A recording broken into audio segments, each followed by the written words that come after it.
प्रेम रस में हाँ नीरज बाबू राउत तो बात अभी दुआर है सब मानत नहीं की बाकी मानो मानो ये तो है नहीं खाने कुछ कहलहु नहीं खाने हमरा के विशेष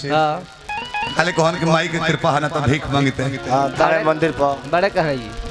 यहाँ दी हमने के तो गोपालगंज जिला घर है जानी है ठावे के बगल में हमने कहा तो बाढ़ बूढ़ी कब आ जाला ये सब हाई फाई क्षेत्र के हैं लोग भादो में चल जाए तो पता ना लगे केने घर के करबा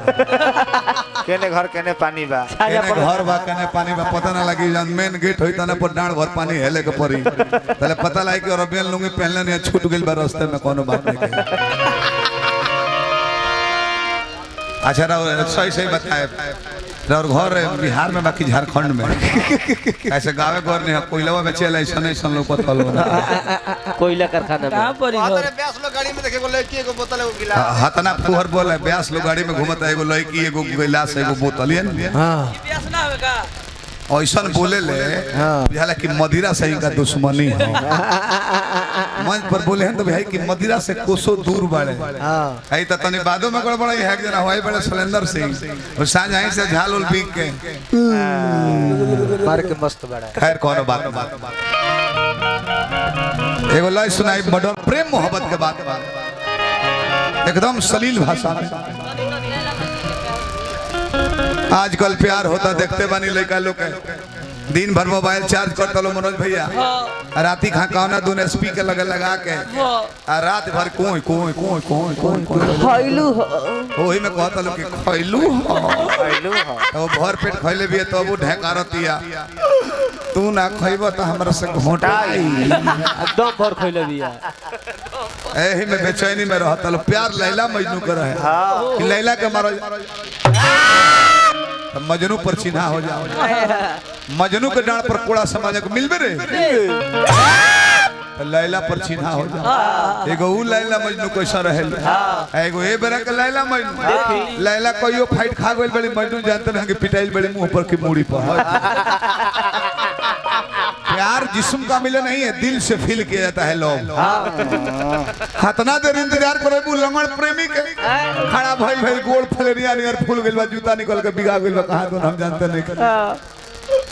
कहां रहलू हो अरे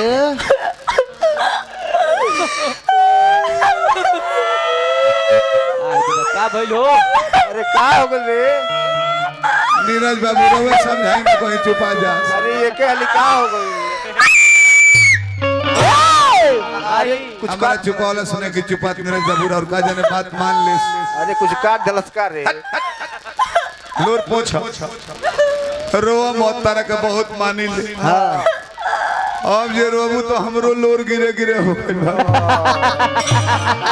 बस आऊं पलक पर रोकले माने कि लोर बहरी बतावे बोल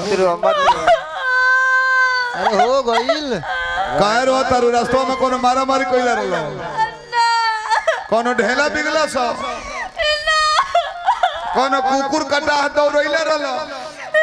कोनो ले ले बा बेगवा ले ले बा कोनो मोबाइलवा ले ले बा कोनो घेर के कोइला से ना नु वार्तालाप बातचीत तोर बाबूजी बोल बड़े बोल कोनो चक्की से मरलो सब रास्ता में कुछ नहीं खा भाई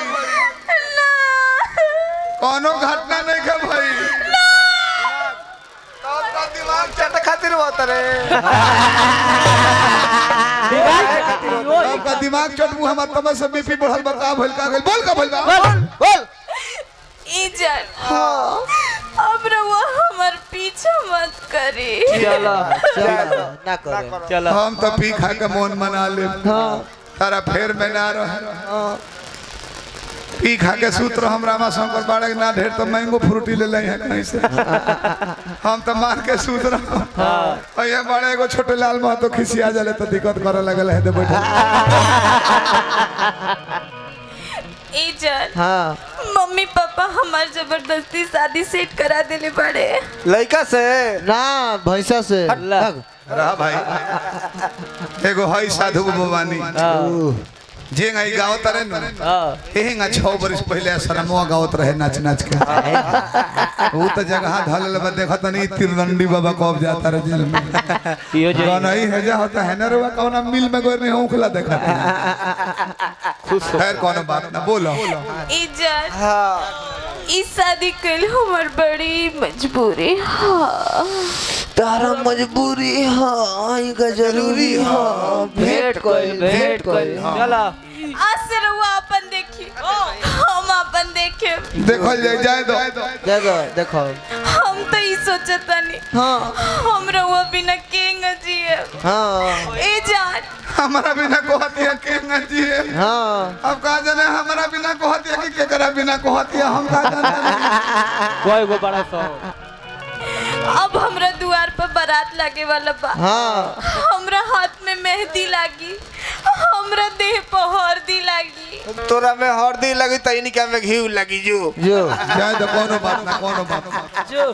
पास कोई खुशियों की दुकान होती उसमें मेरी अलग पहचान होती दे देता तुझको जमाने भर की खुशी चाहे उसकी कीमत मेरी जान होती ए जान हम और रउआ से उतने प्यार करी ना लेकिन का करी मम्मी पापा के इज्जत के खातिर हमरे की शादी करे के पड़ी प्यार करना हमारे बस में नहीं उस प्यार से दूर चले जाना हमारे बस में होता है प्यार करना हमारे बस में नहीं उस प्यार से दूर चले जाना हमारे बस में होता है क्या करे सबका नसीब ऐसा ही है जहाँ प्यार हो वहाँ शादी कभी नहीं होता है